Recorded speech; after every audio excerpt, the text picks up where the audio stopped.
天降喜讯，我们家要拆迁了，除了分到2套房，还有500万的拆迁款。我立马打电话给女友报喜。听说拆迁款有500万，你爸妈要求的房子和28万彩礼都有了，我们终于可以结婚了。可是当天晚上，女友爸妈就把彩礼涨到了388万，我惊呆了，问女友：那你的意思呢？我爸妈说这是对你的考验。我的心骤然冷了下来。不好意思，我没有通过你们的考验。关于我家这片区拆迁的消息已经传了好几年，却始终没有动静。就在大家几乎不抱希望的时候，拆迁通知突然正式下达，我家不仅能分到2套房，还有500万的补偿款。我们全家高兴的简直要原地起飞。爸妈催我立马告诉女友钱多多这个天大的喜讯，要他们家趁早定下婚期，他们要给我办一个盛大的婚礼。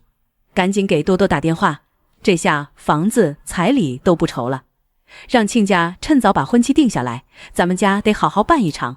说实话，我家条件一直不好，爸妈都是农民，为了照顾身体不好的爷爷奶奶，他们没能像村里其他人那样外出打工，只能守着那几亩地，一年到头也剩不下几个钱。他们省吃俭用供我读完大学，我好不容易在县城有了份稳定工作，可结婚这事又成了道跨不过去的坎。我和多多是高中同学，彼此一直都有好感，后来经朋友介绍相亲，竟然重逢了，一切都那么自然，我们就这样走到了一起。我不想轻易放弃，可他家结婚要28万彩礼和一套全款150平的精装房，只写他的名字，在我们这小地方，彩礼一般不超过20万，而一套那样的房子，全款加装修，最少也要80多万，光是这2样就已经是个天文数字了，更别提后面的3金9席。我试着和多多商量，多多，房子咱们先按揭好吗？首付10来万就能搬进去，装修也可以贷款，现在利息不高，彩礼能不能也稍微商量一下？我说了不算，我爸妈坚持必须全款，彩礼也不能少，他们说这是诚意问题。就这样，我们的婚事僵持了2、3个月，几乎看不到进展。现在我家拆迁了，一切问题不就迎刃而解了吗？我拨通了多多的电话，兴奋地大叫：多多，我们家拆迁了，分到了2套房，还有500万的拆迁款，你们家要求的房子和彩礼都有了，我们终于可以结婚了。钱多多显然也被这个消息惊喜的半天没回过神。真的？这是真的吗？我们有钱了？对，多多，我们有钱了，过几天我们去省城给你买金镯子，买包包。钱多多还没说话，我就听到手机里传来他爸妈的声音：什么？拆迁了？有500万了？太好了，咱儿子结婚不愁了。我一听，心里有点不是滋味。啥叫咱儿子结婚不愁了？他们肯定是想着把28万彩礼给他们儿子结婚。算了，不计较了，反正彩礼给了他们也没想着要多多带回来，他们爱咋用就咋用吧。我爸妈让你今晚来家吃饭，一起商议一下结婚的事。好嘞。嘿嘿，这眼看着就是喜事将近啊！听说我要去准岳父母家，爸妈忙着给我准备礼物，我也上下休整了一番，拎着2条大中华、2瓶五粮液上了门。这回多多爸妈一改往日对我的冷淡态度，又是让座又是上茶。他弟弟钱志也是一口一个个的叫的亲热。多多亲热的拉着我的手坐到餐桌前，油焖虾、大闸蟹、红烧肉、糖醋鱼，全都是我爱吃的。和前夫喝了几杯，桌上氛围渐入佳境。小玲啊，你家现在拆迁了，有条件了，这结婚的事儿也得办得更体面些才是。喝了几杯酒后的我拍着胸脯保证：阿姨，您放心好了，结婚的事儿我绝不会让多多受委屈。多多，你还想要添置什么？尽管和我说。那个房子的事儿，叔叔您别担心房子，虽然我们分到2套拆迁房，但我们还是准备按照你们的要求，重新全款买一套精装修的大平层。放心，写上多多的名字。不是这个意思，就是房子的事儿，你们自己定，我们不干涉。我愣了愣，难道他这是在考验我？小玲啊，是这样的，我们考虑了一下房子的事儿，我们不干涉，但是彩礼嘛，就今时不同往日了哈。这什么意思？我更迷糊了，不解地看向多多，多多却故意低下了头，眼光看向了别处。就是，这嫁女儿可是我们家目前的头等大事儿，主要看对方的诚意。俗话说，这男人嘛，想娶老婆必须得拿出十足的诚意。对，林哥，网上不是有段子吗？当你只有10块钱的时候，你给我姐10块，那是100%的爱；但如果你有100，才给我姐10块，那就是只有10%的爱了。你现在不同以前了，28万对你们家来说就只是点毛毛雨，拿这么点钱就想娶我姐，那我姐不得让人笑话吗？我总算明白了，他们家这是想加彩礼啊！我的脑子飞速地转动着。他们想加多少？10万还是20万？多多这会儿一直没敢和我对视，估计是觉得不好意思吧。想想我和他在一起快1年了，作为一个有担当的男人，应该为他负责，让他体面的出嫁。叔叔阿姨，我是诚心诚意想娶多多，想和他一起好好过日子。所以你们的意思是想要多少彩礼才合适呢？前父前母闻言一喜，顿时眉开眼笑。小玲啊，那我们就直说了哈，你看眼下哪家娶媳妇不得把家底掏空呢？有的家庭还得背负好几年的债务呢。你们家现在有了500万拆迁款，我们也不想着把你们家底掏空，你们就给388万彩礼吧。什么？388万？我简直惊掉了下巴。手一抖，碗都差点打翻了，筷子掉到了地上。坐在边上的钱志俯身捡起筷子放到桌上，又给我另外拿了双筷子放我碗上。林哥，瞧把你吓的，你们家又不是没388万。钱父也干脆不装了。小玲啊，你慌什么？要是你们家拿不出来，我们说这个数字，那确实就是故意为难你。现在你们家有这个条件，当然就要拿出最大的诚意了。就是我们多多嫁到你们家是要生儿育女、操劳家务的，那多辛苦啊！一辈子呢，388万根本就不多，好吧？我又看向钱多多，他终于与我对视了一下，但他的眼神并没有我想象中的为难，而是满含期待。对视的那一瞬间，我的心就全凉了。见我沉默不语，钱父不高兴了。反正今儿把话跟你讲明了，我们家就是这个意思。你们要是同意呢，婚事马上就办。就是这男人的钱在哪儿，心就在哪儿。你舍得给这么多彩礼，才证明你的心全都在我们多多身上，证明你们家重视多多，我们才放心把她嫁过去。我带着心里仅存着那点希望问：叔叔阿姨，彩礼给了之后，你们打算让多多带回多少？带回？还没听说过给了彩礼就要让人家给带回的。那还要给彩礼干什么？林哥，真没见过你这么小气的，彩礼都还没给呢，就问人家带回多少？看来你有钱没钱都一样，都舍不得给我姐花钱。我们自然会给多多嫁妆的，这个不用你来操心。不用我操心，大概就是几床被子吧。桌上又陷入了沉默。钱父见状，一仰头把杯里的酒喝完，酒杯重重地顿在桌上。小玲，话已经说到这儿了，你自己回去和家里人好好商量商量，再答复吧。说完，他起身离了桌，我也识趣地站了起来。我吃好了，谢谢叔叔阿姨，我得回家了。好，不早了，你回家休息吧。多多，还愣着干嘛？去送送小玲呗。出了门，初秋的风带了些许的寒凉，把我的酒意吹了个一干二净。走了几步，我没说话。钱多多有点气急败坏。林露，你拉着个脸是什么意思？嫌388万多了？我停住脚步，回头看向他。那你的意思呢？他被我的目光逼得低下了头，一会儿又抬头与我对视。我爸妈说这是对你的考验。我的心再次跌入冰窖。不好意思，我没有通过你们家的考验。说完，我再没看他一眼，疾步而去。身后传来他气急败坏的呼喊声：林露，林露，你……他们家竟然把背信弃义、看人下菜美化成了对我的考验。呵呵，真当我是傻子吗？回到家，爷爷奶奶和爸妈就围了上来。怎么样？怎么样？婚期定下来了吗？黄了？怎么会黄了？是你不会说话得罪他们家人了吧？我就说嘛，应该你们当父母的一起上门商议的，这下可好了。到底是怎么回事？不都告诉你了，全部答应他们说的条件吗？他们要求给388万的彩礼，你们说说能答应吗？啥？388万？这个数字直接把他们给砸懵了，他们全都张大了嘴，不可置信地看着我。半晌，我妈才反应过来，我看他们不是想嫁女儿，是想瓜分咱家财产吧？到底是咱家拆迁还是他们家拆迁啊？哎，怎么会有这样的人？我恹恹地回房，手机却响了，一看是钱多多。手机在桌上嗡嗡震动，屏幕上钱多多3个字格外刺眼。考验？哈！我任由手机响了10几声，终于按下接听，打开免提。林露，你怎么走了？我们好好谈谈不行吗？谈什么？谈你们家怎么把388万分走，还是谈你弟弟那句有钱没钱都一样？你别这么说，我爸妈也是为我好，他们怕我以后受委屈。为我好？钱多多，我们认识多少年了？高中到现在快10年了吧？我家什么情况你不知道？以前我1个月工资5000，给你买3000的包，你说那是心意。现在我家拆迁了，388万才叫诚意。那不一样。有什么不一样？是因为我现在有钱了，就得被你们家当肥羊仔。小玲，你怎么说话的？我们是为多多考虑，你要是不愿意就直说。阿姨，你也在听啊？那正好，我直说了，388万彩礼不可能，28万都不可能了。林露，你什么意思？我的意思是，这婚我不结了。玲露，你别给脸不要脸，我家多多跟你谈了1年，青春损失费怎么算？叔叔，你女儿跟我谈恋爱是交易，还要算折旧费。行啊，那您算算，我也赔了她1年我的青春损失费，您准备赔多少？玲露，你混蛋！话说到这份上也没意思了，钱多多，我们到此为止。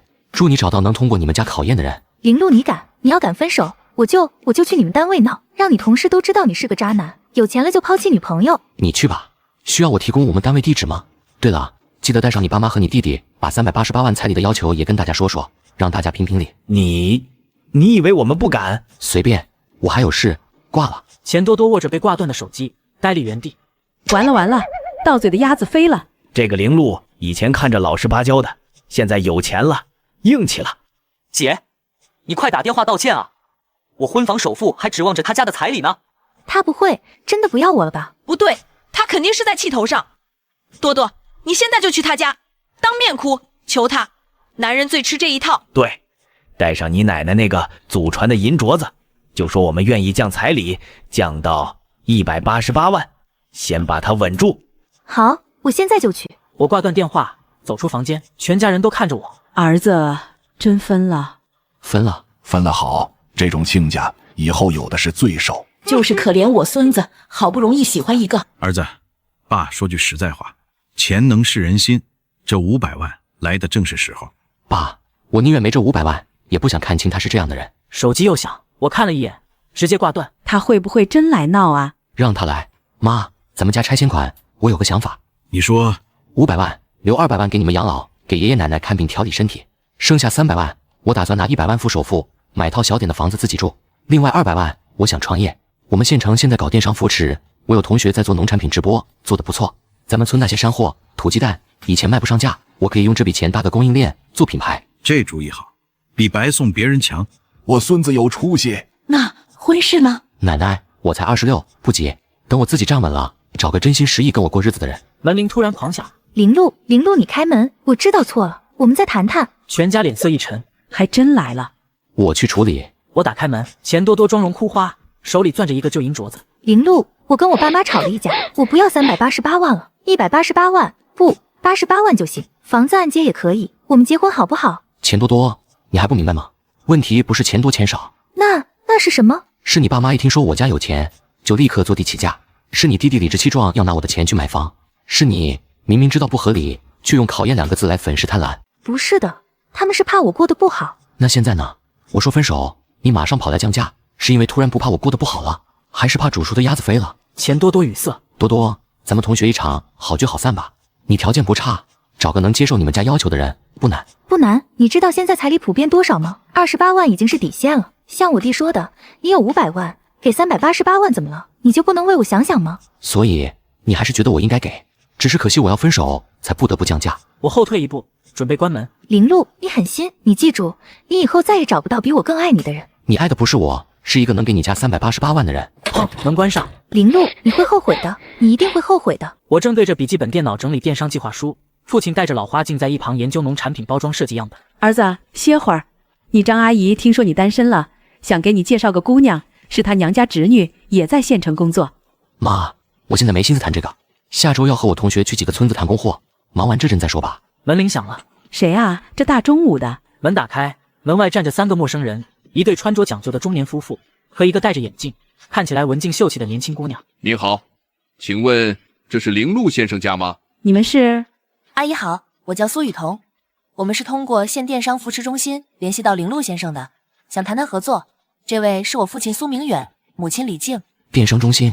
哦对，我上周确实填过合作意向表，请进。林先生，我们看了你在电商平台上的初步方案，山货出村助农直播计划，很感兴趣。我们公司同远商贸主要做精品农产品供应链。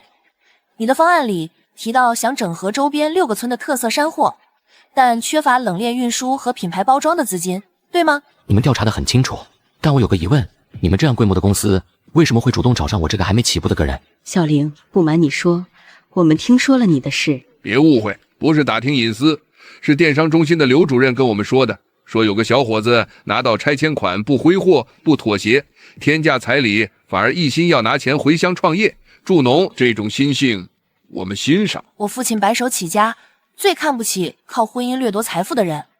我们想投资你的项目，不是慈善，是看好你的为人和这个项目的潜力。200万，我们出150万，占股30%，你出50万，占股70%，并负责全线运营，冷链车、包装线、直播设备，我们帮你搭建。这儿子，这是贵人啊！苏先生、苏小姐，感谢你们的信任，但我需要详细看看合同，也要实地考察贵公司的资质。如果合作，我必须对乡亲们的货负责。当然，这是合同草案，你可以找律师看。另外，如果你方便，现在就可以去我们仓库和加工厂看看。现在就走。我跟着苏雨桐参观标准化分拣流水线、无菌包装车间和整齐排列的冷链车队，工人们熟练地处理着山核桃、菌菇、蜂蜜等产品。这就是我想做的，但不是3-5年能做到的规模。所以我们需要合作，你有本地资源，有想法，我们有渠道，有技术。对了，他停下脚步，忽然有些犹豫。有件事，我觉得该告诉你。我们来找你之前，其实见过你前女友一家。什么？前父前母满脸堆笑，将一份商业计划书推到苏明远面前。苏总，听说您在找农产品项目投资，巧了，我们也有个计划。我女婿啊，不准女婿林路，他家有500万拆迁款，我们可以说服他拿出来和您合作。当然，我们家得出面帮他管理资金，股份嘛，我们占51%，他占49%就行。你们和林路是什么关系？他是我未来女婿呀，马上要结婚的，彩礼都说好了。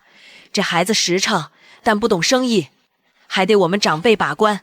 对，我姐嫁过去，她的钱就是我们家的钱，合作肯定顺利。你们要了多少彩礼？这个两家商量的事不重要，重点是合作。不必了，我不和把婚姻当生意，把亲人当筹码的人合作。苏总，您再考虑考虑，我们可以让林路多出点钱。不送。我竟然一点也不意外，所以他们这几天没在闹，是打着帮我管理资金的主意，去另找投资人了。我们调查后发现，他们根本不是诚心合作，反而更坚定了要找你。一个能拒绝天价彩礼、看清亲情算计的人，大概率在生意上也有底线。另外，我个人挺佩服你的，不是每个人在暴富时都能守住本心。我看向他，午后的阳光透过车间窗户，落在苏雨桐认真的侧脸上。谢谢，那合作愉快。合作愉快。我把苏家3口送上车，刚挥手道别，转身就撞见躲在树后的钱多多，他眼睛红肿，显然哭了很久。林路，你是不是和刚才那女的好上了？怪不得不要我了，你就是嫌贫爱富。钱多多，我们结束了，请你自重。我没同意分手，我告诉你，我怀孕了。我身体一僵，我上周查出来的。林路，这是你的孩子，你不能不要我们母子。我们最后一次发生关系是2个月前，如果你真的怀孕，现在最多8周，但我记得很清楚，这2个月你以婚前要守规矩为由，一直拒绝和我亲密。需要我现在陪你去医院检查吗？还是你想继续演下去？林路，你混蛋，你毁了我！现在全县都知道我家要388万彩礼的事，没人敢跟我相亲了，你让我怎么办？那是你们自己选的，钱多多，别再把责任推给别人，路还长，你好自为之。我转身走进楼道，身后传来钱多多歇斯底里的哭声，但我脚步未停，手机屏幕亮起，是一条微信好友申请。我看着这条信息，半晌点了通过。还没睡？再改计划书，你呢？画包装草图，发你看看。一张手绘草图传来，简约的山水线条勾勒出村落轮廓，角落一行小字：山野真味，初心守护。很喜欢，谢谢。不客气。对了，下周1我去你们村考察，顺便尝尝阿姨说的土鸡包，欢迎吗？欢迎，管饱。我开着家里那辆旧面包车，苏雨桐坐在副驾，膝盖上摊着地图和笔记本。你上次说6个村，但根据我这周查的数据，其实有8个自然村，产山货只是有2个太偏远，路没通。你连这都查了？是张家沟和牛背岭，摩托车都难进，或全靠人背出来。所以我们的第一笔投资应该是修2条简易路。我爸认识县交通局的人，可以申请村村通补贴。他从包里拿出一份文件，预算我初步做了，2条路大概15万，我们出8万，村里出人力，政府补贴7万。路通了，这2个村的货能便宜30%收购价，村民收入能翻倍。我靠边停车，接过文件仔细看，阳光透过车窗照亮苏雨桐认真的侧脸。你做这些真的只是为了合作？苏雨桐转头看我，眼神清澈。林路，我3年前从财经大学毕业后，一直在帮家里公司做供应链，见过太多人，有钱的想赚更多钱，没钱的想一夜暴富。他看向窗外连绵的山。但你不一样，你拿到500万的第一反应是彩礼够了，第二反应是帮村里卖货，这种排序很珍贵。我沉默片刻，重新发动车子。其实我也动摇过，拿到拆迁款那晚，我想过要不就答应388万，结婚算了，毕竟我和多多这么多年。那为什么没答应？因为我突然想到，如果今天我因为有钱被要388万，那明天如果我没钱了，是不是连28万都不值了？婚姻不该是估价交易。车子拐进村道，扬起尘土。村民老李正带着几个妇女采摘木耳，见我下车，热情地迎上来。小陆，哟，这位是李叔，这是苏雨桐，我们公司的合伙人。苏雨桐已经蹲下查看木耳品质，用手捏了捏，又闻了闻。叔，这是秋耳吧？肉厚，品相好，晒干率能到多少？行家晒好了能出30%。苏雨桐掏出手机拍照记录，一边问：现在收购价多少？走哪个经销商？钱多多正在试穿婚纱，廉价的影楼款，腰部有点紧。镜子里，他看着自己苍白的脸。快，快，建国和他爸妈来了，彩礼要当面点。客厅里，王建国憨厚的笑着，他父母把18摞现金摆在桌上，前父钱志眼睛发亮。亲家放心，收了彩礼，后天就领证，酒席定在下月初8。钱多多站在房门口，看着那堆钱。王建国看见他，憨憨的笑。多多，你今天真好看。姐，等钱到手，我先拿10万付个车首付哈。钱多多没说话。我和老黎等人吃完饭，正在看刚签的供货协议。小陆，按这个价，我家今年能多收2万，我替全村谢谢你。几个村民轮流敬酒，我喝了几杯，脸有些红。明天要去县城注册公司，别喝多了。苏姑娘真会心疼人，小陆真是有福气啊！我俩对视一眼，都有些不好意思。手机突然震动，我看了一眼，是钱多多的微信。林露，我要结婚了，下个月初8，你能来吗？需要我去那边桌坐坐吗？不用。我回复恭喜，礼金我会托人送到，我就不去了，怕尴尬。发送。我犹豫片刻，点开了钱多多的朋友圈，最新一条是1小时前。就这样吧。配图是2本红彤彤的结婚证，我看了几秒，按熄屏幕。小陆，听说你以前那个女朋友，哎，不提了。现在这个好，一看就是她是过日子的。苏雨桐正认真听另一个村民说晾晒技巧，侧脸在灯光下柔和专注。我忽然觉得心里某个地方松了一下。我和苏雨桐拿着刚出炉的营业执照，相视而笑。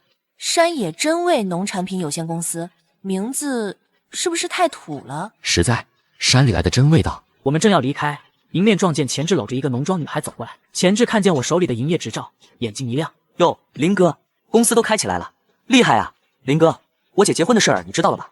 其实她心里还有你，你要是现在后悔还来得及，彩礼都不用388万了，188万就行。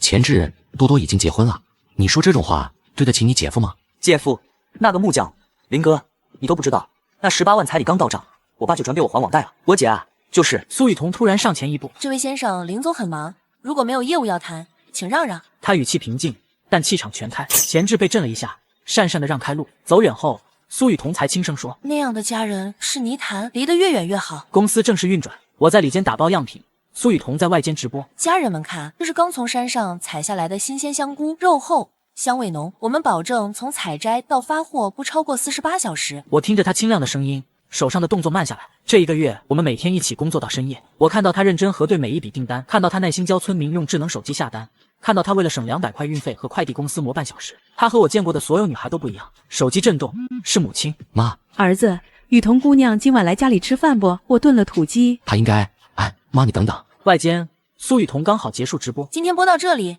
明天同一时间我们去看挖冬笋。他伸了个懒腰，回头看见我。怎么了？我妈炖了鸡，问你要不要去家里吃饭。好啊，正好我把这个月的财务报表带给叔叔阿姨看。饭桌上气氛融洽，父母不停给苏雨桐夹菜。雨桐啊，多吃点，你太瘦了。阿姨，我自己来，这鸡真香，是散养的吧？对，我亲自去村里收的。雨桐，你看这个月咱们账上。苏雨桐立刻从包里拿出平板电脑，调出报表，耐心讲解。父亲连连点头。我看着这一幕，心里暖洋洋的。饭后，母亲把我拉到一边。儿子，妈问你，你对雨桐姑娘到底咋想的？妈，人家是来合作的，是投资人，别瞎想。妈眼睛不瞎，你看人家的眼神跟看多多那会儿不一样。哪里不一样？你看多多，是我得对他负责；你看雨桐，是我想跟他一起往前走。我沉默了。我送苏雨桐回住处，我们2人并肩走着，路灯把影子拉长。你妈妈炖的鸡真好吃，我爸妈忙着做生意，家里很久没这么热闹吃饭了。那你以后常来。说完觉得唐突，又补了一句：我爸妈喜欢你。苏雨桐笑了，没接话。路过一家还开着的小超市，苏雨桐停下，等我一下。他跑进去，几分钟后出来，手里拿着2罐啤酒，庆祝一下今天直播销售额破5万了。我们2人在路边花坛坐下，碰罐。林露，问你个问题。如果你家没拆迁，你现在还是月薪5000，我们还会像现在这样合作吗？会，但可能慢很多。我得先攒钱，攒够10万大概要2年。这2年，你可能已经找到更好的合作伙伴了。不会，我会等你攒够钱。他喝了一口啤酒，看着远处夜色。我爸当年追我妈，全部家当就一辆破自行车，他每天骑车载我妈下班，攒了3年钱才敢求婚。我妈说，她看上的不是那3年后的几百块钱，是那3年里他每天风雨无阻的准时。他转头看我，眼睛亮晶晶的。林露，拆迁款只是让你的自行车变成了汽车，真正重要的是你一直知道要往哪儿骑。我心跳的有点快。好了，我到了，明天见。他走了几步，回头笑了。对了，告诉你妈，下次我想吃她做的红烧肉。他挥挥手，进了公寓楼，钱多多在整理衣物，王建国已经睡下，鼾声阵阵。他打开一个旧铁盒，里面是高中毕业照、电影票根，还有一条银项链。我用第1个月工资给他买的生日礼物。手机亮了一下，是钱志的微信。姐，再给我转5000，急用，不然我告诉爸妈你把彩礼退给王建国了。钱多多盯着屏幕，手指颤抖。他翻到和王建国的聊天记录。建国，那18万彩礼我会慢慢还你，对不起。多多，你是不是不想跟我过了？不是，是我得先把自己活明白，才能好好跟你过。我等你，多久都等。钱多多擦掉眼泪，给钱志回复。钱已经退给建国了，从今天起我不会再给你1分钱，你要告诉爸妈就去告诉吧。另外，我明天去找工作，以后每个月给爸妈1000生活费，但不会经过你的手。发送，拉黑。他把铁盒盖上，塞进柜子最里侧。窗外月光照进来，他看着身边熟睡的王建国，这个老实男人什么都不知道，只知道对他好。对不起，再给我一点时间，我会成为一个配得上你的妻子。山野真味展位前人潮涌动 ，LED 屏循环播放宣传片，连绵茶山，忙碌的村民，现代化的加工车间。我身着剪裁合体的深色西装，正用流利的英语向外国客商介绍产品。苏雨桐一袭米白套装，从容的补充数据，配合默契。林先生，你们的产品质量完全达到我们公司标准，首批订单我们可以签20万欧元。签约完毕，闪光灯亮起，省电视台正在拍摄专题片《青年返乡创业记》。林总，3年前您用拆迁款创业时，想过会有今天吗？想过，但没敢想这么快。这要感谢我的合伙人，也是我的未婚妻苏雨桐。镜头转向苏雨桐，她落落大方的笑着，左手无名指的钻戒在灯光下闪烁。前夫躺在病床上，右半边身子不能动，嘴角歪斜。前母正用湿毛巾给他擦脸。医生说再住1周就能出院了，回家我天天给你按摩，能恢复的。前夫啊的发出含糊声音，眼角有泪。病房角落的旧电视正播放博览会新闻，画面里我和苏雨桐并肩而立接受采访。前夫瞪大眼睛，喉咙里发出呵呵的声音。不看那个，不看，咱们过咱们的日子。他背过身抹眼泪。3年前那场闹剧后，钱家成了全县笑柄。钱志欠的网贷像雪球滚到80多万，去年偷偷跑去了南方，杳无音信。前夫一气之下中风，治疗花光了家里最后一点积蓄。门被轻轻推开，钱多多提着保温桶进来。他瘦了些，但气色很好，穿着整洁的护士服。这是他通过成人高考后在县医院找到的工作。妈，吃饭了。爸今天怎么样？好多了。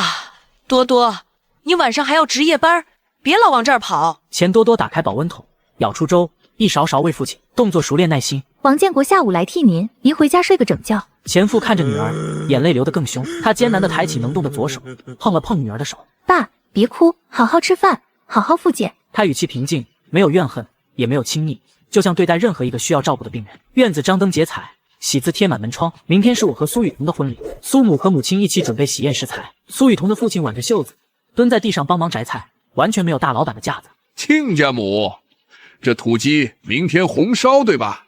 我带来几瓶好酒，咱们好好喝一杯。苏总，您快别动手，哪能让您干这个？什么苏总？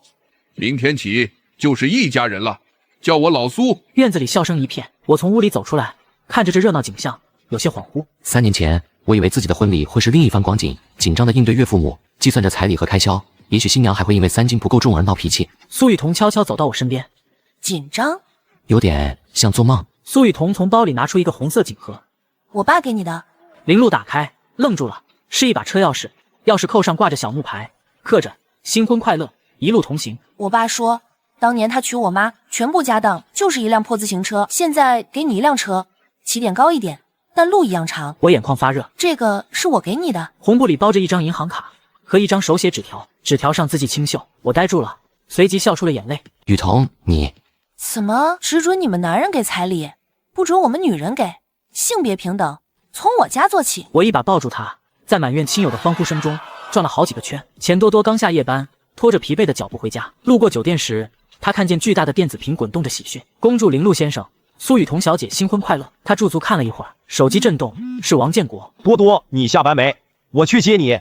爸今天能自己拿勺子吃饭了。不用接，我快到家了。明天你休息，我们去看看家具，新房该添个书柜了。这3年，王建国毫无怨言地帮他照顾中风的父亲，支持他读书考证。他话不多，只是每天做好饭等他下班，在他值夜班时陪着他父亲。钱多多曾问过他，你为什么对我这么好？我家那么糟糕。因为你退彩礼那晚跟我说，我得先把自己活明白，我就知道我没看错人。林路，祝你幸福，也谢谢你当年的不娶之恩，让我终于学会自己站起来。他转身走向家的方向，背影挺直。婚礼简朴而温馨，没有豪华车队，我用岳父送的新车接亲，没有天价彩礼，双方父母交换的是亲手写的家训，请新人交换信物。我拿出一个朴素的本子，是公司第一本手写账本，扉页上有2人第一次签供货合同的日期。苏雨桐拿出一把旧钥匙，是他租的第一个小公寓的钥匙。我曾在那里加班到深夜，他给我煮过无数碗面。3年前，我以为婚姻是房子加彩礼，现在我知道，婚姻是2个人一起记账，一起加班，一起把日子过明白。婚姻不是谁买下谁，而是2个人合伙开一家叫家的公司。林路先生，你愿意和我一起把这家公司经营一辈子吗？我愿意。2人拥抱，台下林母抹着眼泪靠在林父肩头，苏明远夫妇笑着鼓掌。